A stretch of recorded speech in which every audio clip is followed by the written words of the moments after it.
Hey fellow investors, this is Alex and Rateb with the Go Coaching Club back with another video episode. In this episode, we want to answer a question we get asked a lot, and that is this, is the person that's asking the question usually goes along like this. I have a full-time job, or I have a lot of demands on my time, I have kids, or I volunteer at a church, some variation of that, and they're very limited on time. And so the question then is, should they let go of those responsibilities first, or wait until is there a better time to do real estate investing when they have more free time? And so I just want to ask Rateb that. Well, Alex, like everything else in life, getting married, there's no perfect time to get married. There's no perfect time to have a child or your second child. So doing real estate is basically the same thing. There's no perfect time to start real estate, and it's always the perfect time to start it too. So this is the foreclosure market, and it's one of the best times to do real estate and get some great deals because there are tons of great deals available. Now, for a beginner investor, they may not know the difference at this time because they haven't done their first deal. But go ahead, start your real estate career because this is one of the best times that you can get great deals. And to start your real estate career, really, you don't need a whole lot of things.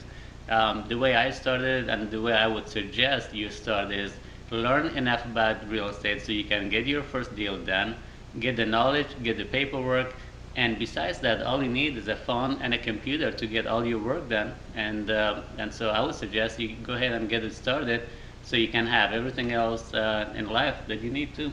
Yeah, this is really critical because if some of you on the call have actually shared with me, you tried another business on the side and it didn't work out because it took up too much time and it got in the way of actually your regular job, and the money just wasn't worth it. Real estate is actually a little bit different.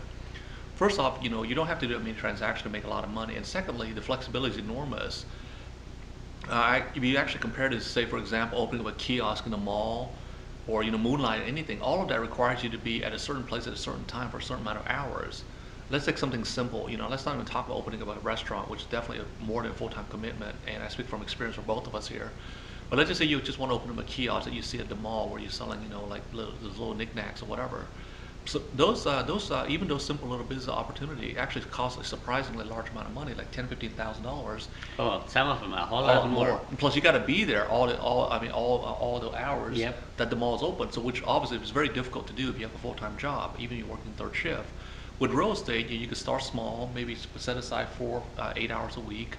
And the cool thing is you can make it work your lifestyle. That's one of the reasons why we actually do it, because it allows us to match what our lifestyle is, fit around our hobbies and also other demands of our time, family and other things.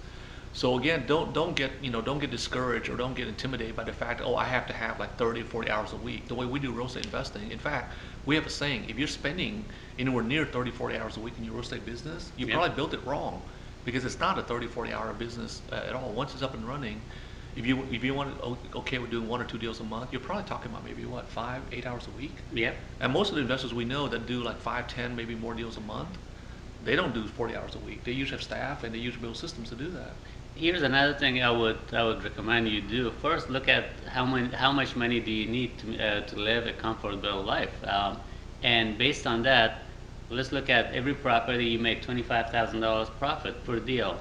Now, then work your numbers backwards. Yeah, just kind of work it.